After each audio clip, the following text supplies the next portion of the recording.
¿Qué tal? ¿Cómo están? Bienvenidos a nuestra cuarta sesión y en este caso vamos ya a entrar a el módulo 2 de nuestro curso y empezamos con el tema 2.1 que es instrumentos, soportes y materiales. Este es un tema que va a ser un poquito más largo, pero es muy importante que aquí sí pongamos más atención a, a la forma en la que funciona y a las definiciones que vamos a dar, porque es base para la producción gráfica. Bueno, como introducción hay que entender que el dibujo como tal, si bien es algo intelectual que hemos estado viendo en los temas anteriores, también es algo que que requiere de una gran confianza sobre nuestra habilidad manual, que es lo que hemos visto en todos los ejercicios, ¿no? Al igual que nuestra habilidad perceptual. Por eso mismo, dado que el dibujo como tal se hace sobre soportes reales, físicos, es necesario que entendamos de qué manera funciona el material, porque a pesar de que nosotros podamos tener una idea clara, específica y directa de lo que queremos realizar, si al momento de tomar un material y tratar de registrarlo sobre una superficie, estos no se llevan entre sí, no vamos a poder lograr una correcta descripción gráfica. Bueno, primero, vamos a definir soportes. Los soportes es esta especie de superficie, puede ser superficie plana, digamos, se le llama superficie, ¿no? Porque es una superficie plana generalmente, pero también puede ser algo tridimensional, incluso hay ahí algunas ideas extrañas de soportes líquidos, soportes gaseosos, o sea, soportes como el aire, etcétera. Pero digamos que para el dibujo tradicional son la superficie sobre la cual se generan los rastros gráficos. Rastro gráfico es el término con el cual nos hemos estado refiriendo a las líneas, a las manchas, no sé, a todo lo que deja registros sobre la superficie. Estos soportes son de dos tipos, rígidos y blandos, dependiendo su consistencia y es algo que tiene que ver mucho con cómo se comportan. Los rígidos, pues obviamente no se pueden doblar, los blandos son soportes que tienen cierta flexibilidad. Vamos a dejar aquí de lado los soportes que podemos considerar digitales, porque esos tienen una naturaleza totalmente distinta, lo veremos en otra ocasión. Los soportes rígidos como tal, pues son aquellos que no tienen flexibilidad. Generalmente son los que mejor adherencia van a tener, es decir, son de los que mejor se puede dibujar o pintar. ¿Por qué? Pues porque son más resistentes, resisten el paso del tiempo, no van a tener como mucha movilidad y por lo tanto el dibujo va a soportar muchísimo mejor sobre una superficie rígida. Ejemplos serían la pared, la piedra, la madera, el metal, el vidrio e incluso el cartón, ¿no? Aunque el cartón, si le aplicamos cierta fuerza, se dobla, es considerado como un soporte rígido. Son los mejores soportes. Hay un problema con los soportes rígidos y es que no son son difíciles de transportar. Entonces, para poder transportarse es que se utilizan los soportes blandos, los cuales pueden tener cierta elasticidad. Y aquí tenemos sobre todo dos, tela y papel. La gran ventaja de los soportes blandos está en que pueden ser transportables, son fácilmente, eh, pues, pues sí, transportables. La gran desventaja es que son también, pues, menos duraderos, ¿no? Y aquí el problema es que el dibujo va a durar tanto como dure el soporte. De ahí que, por ejemplo, tengamos ejemplos que veremos más adelante de pinturas con 25.000 años. Sin embargo, los dibujos más antiguos podrán tener tal vez sobre soportes blandos, papel o tela, tendrán tal vez unos 500 años, ¿no? Eh, para poder solucionar estos problemas es que en el Renacimiento, bueno, en la Edad Media en realidad, pero sobre todo fue aprovechado en el Renacimiento, se generó una nueva tecnología que serían soportes mixtos. Nosotros los conocemos como bastidores y los soportes mixtos en realidad tienen lo mejor de ambos soportes, ya que es una tela que está tensa sobre un bastidor, sobre un marco de madera. Eso hace que el soporte sea rígido, que no se esté moviendo a cada rato, lo cual le va a dar muchísima durabilidad. Y si lo queremos transportar, le podemos quitar la tela del marco, lo podemos enrollar, lo transportamos y de esa manera tenemos, digamos que lo mejor de ambos soportes.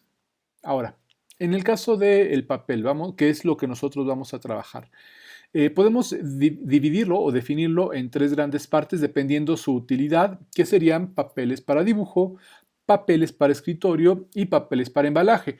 En el caso de los papeles para escritorio estamos hablando del papel bond, que también vamos a utilizar para dibujar, aunque realmente es un papel hecho para escritorio. Nos referimos a los papeles para oficina, para hacer cartas, memorandos, para escribir notas, etcétera, etcétera. Los papeles para embalaje son papeles que se utilizan para forrar algo, ¿no? Como por ejemplo el papel revolución, papel de estraza. También podemos utilizarlo para dibujar, pero no es el papel ideal. Se utilizan para hacer bocetos, para hacer muchísimos trazos, aunque para tener ya una imagen definitiva, siempre vamos a preferir los papeles de dibujo. Dentro de lo que nos interesa son los papeles de dibujo. Ahora, ¿por qué es diferente el papel de dibujo al papel de oficina? Tiene que ver con el material con el que está hecho. Los papeles para dibujo generalmente están hechos de algodón. Algunos muy caros están hechos incluso de lino. La diferencia entre el papel de dibujo y el de oficina es que las fibras de algodón son más gruesas que las fibras que utilizan para la celulosa del árbol, que es la que tiene el papel de oficina. Al ser más largas, se interconectan muchísimo más, lo cual le da muchísimo más fuerza al papel. Y los distintos tipos de papel que nosotros vamos a conocer tienen que ver sobre todo por su manufactura y el nombre que reciben son realmente nombres comerciales, o sea, no son estilos de tal, no es que exista un papel tipo Palina y otro tipo Albanés, sino que es el nombre que han recibido comercialmente. Em, la empresa que los hace tenía ese nombre y después, pues, aunque otras empresas lo fabriquen, siguen manteniendo ese nombre. Ese tipo de papel sería en papel opalina, el albanene, el papel ilustración, que son, digamos, los que podemos encontrar en una papelería normal, pero los que ya son más específicos para dibujo, que tienen un carácter más, pues, más duradero, son los papeles por las marcas, se conoce como papel Canson, papel Fabriano o incluso en México tenemos el papel Murillo, que son papeles muy gruesos, eh, con una resistencia no solamente a los dobleces, sino también a la humedad y a los ácidos, también bastante importante, lo cual hace que duren más. Bueno, ya vimos lo que son los soportes y en particular vimos los papeles y por qué los papeles de dibujo son más caros y por qué también nos interesan más, porque son más resistentes. Vamos ahora a ver cuáles son los materiales colorantes. Los materiales colorantes los vamos a llamar así porque pueden ser lápices, pero también pueden ser tintas, pueden ser pinturas.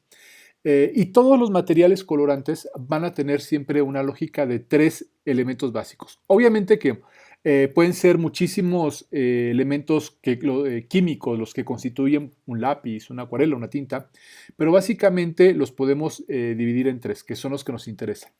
Dependiendo la configuración de estos tres elementos, vamos a saber cómo utilizarlos. Primero, los pigmentos. Los pigmentos como tal son materiales colorantes, generalmente son materiales que vienen en, pues digamos, sí, en una piedra o en una barra, etcétera, y se muelen hasta que queden como pequeños polvos finos, que son lo que estamos viendo en esta imagen.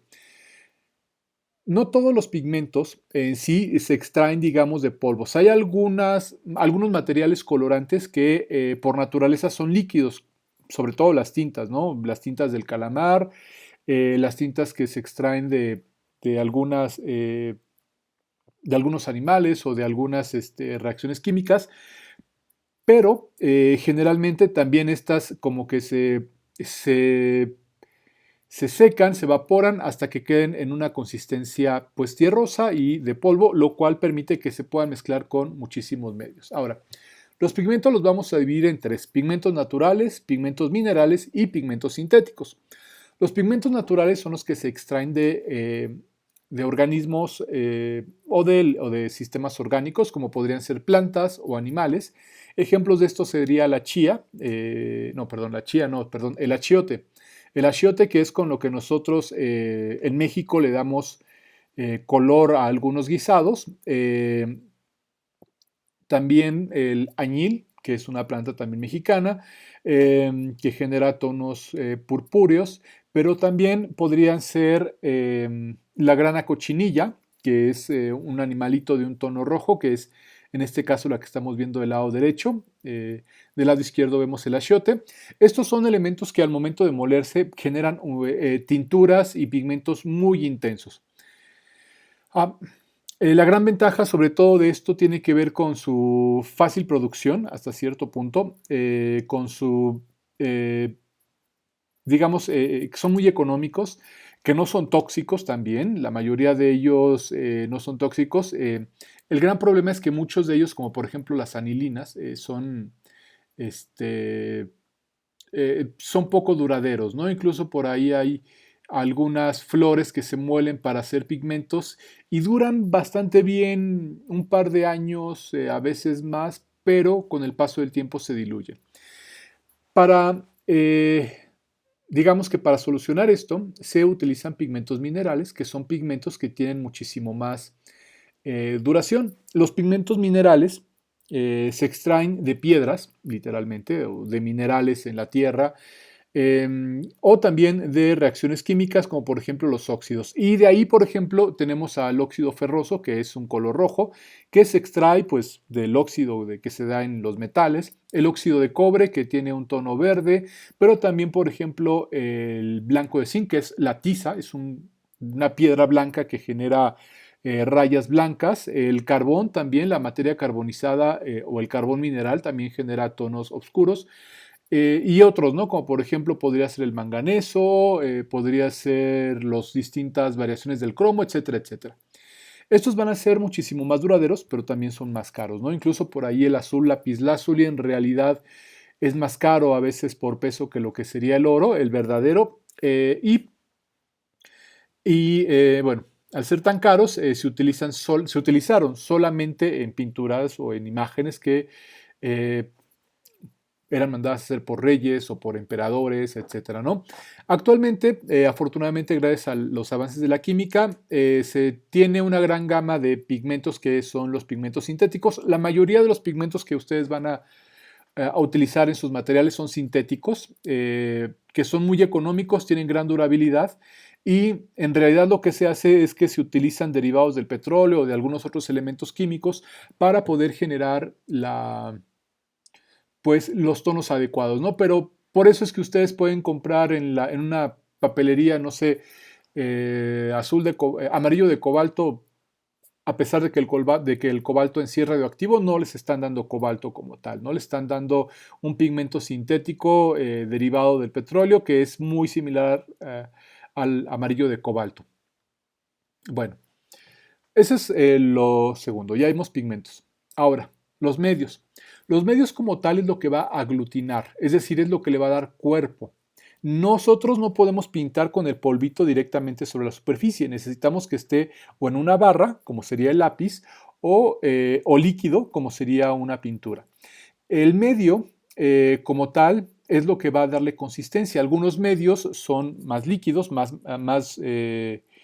este, más fluidos, como por ejemplo los aceites, como por ejemplo también se llaman geles.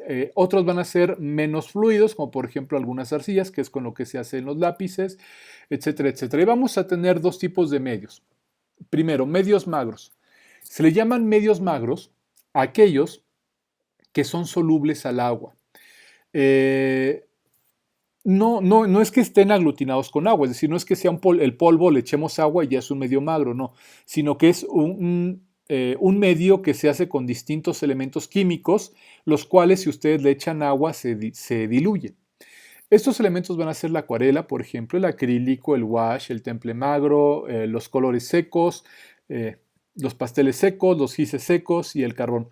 Cuando hablamos de colores, pasteles y gises secos, nos estamos refiriendo a barras que cuando ustedes trazan y dejan pues el registro gráfico sobre un papel, se queda el polvito, que no tiene, y si ustedes le pasan la mano se puede borrar. Esos son los colores que podríamos llamar secos. Los pasteles secos, colores secos, gises secos, etcétera, etcétera. Y el otro gran tipo de medios son los medios grasos. Al igual, no significa que ustedes con que le echen aceite a un polvito de color ya tienen un medio graso. Generalmente se utilizan más elementos, ¿no? Em, pero en este caso vamos a tener, por ejemplo, elementos como el óleo, el encausto, el temple graso, el grafito, la barra con té, las pinturas de esmalte, los pasteles grasos y los barnices. Cuando hablamos de colores grasos y pasteles grasos, aquí me faltó poner colores, pero también los colores grasos y pasteles grasos son aquellos con los que ustedes cuando dibujan se queda como una especie de capa brillante. Por ejemplo, cuando dibujan ustedes con Prismacolor, se darán cuenta que quedan muy brillantes. Y esto es porque el aglutinante del Prismacolor es de base grasa. Si ustedes dibujan con algunos colores de estos de 10 pesos o de 20 pesos que encuentran en cualquier papelería y dibujan sobre ellos, se darán cuenta que no brillan. Estos son colores que son colores de bases de seca, ¿no? Porque no tienen aglutinantes de grasa. ¿Y por qué es importante e interesante saber esto? Pues al igual que el agua y el aceite, no se pueden combinar. Es decir, yo no puedo combinar un medio graso con un medio magro porque se van a rechazar. Y tal vez cuando yo los ponga y termine mi dibujo, parezca que quedan, pero con el paso del tiempo, si yo mezclo elementos magros y grasos, se van a caer. Sobre todo el elemento magro es el que tiende a caerse sobre un elemento graso, ¿no? O también se pueden generar como cuarteaduras, se pueden generar algunos efectos poco deseables. Ahora, lo que sí se puede hacer es que cuando tengo un medio magro, es decir, un medio de agua, y lo dejo secar, encima yo le puedo poner un medio base grasa. Si recordamos cuáles son los medios magros y grasos, eso significa que el lápiz de grafito es graso, la acuarela es magra. Si ustedes ponen un dibujo de grafito y encima quieren terminarlo con acuarela, lo que va a pasar es que se les va a caer la acuarela. Obviamente no se cae toda la acuarela, se cae en las zonas, o más bien no se va a adherir en las zonas donde esté el lápiz. Si ustedes, por ejemplo, están haciendo un dibujo con con un Prismacolor y encima le quieren poner algunos acabados con un carboncillo o con un gis, ese gis se va a caer.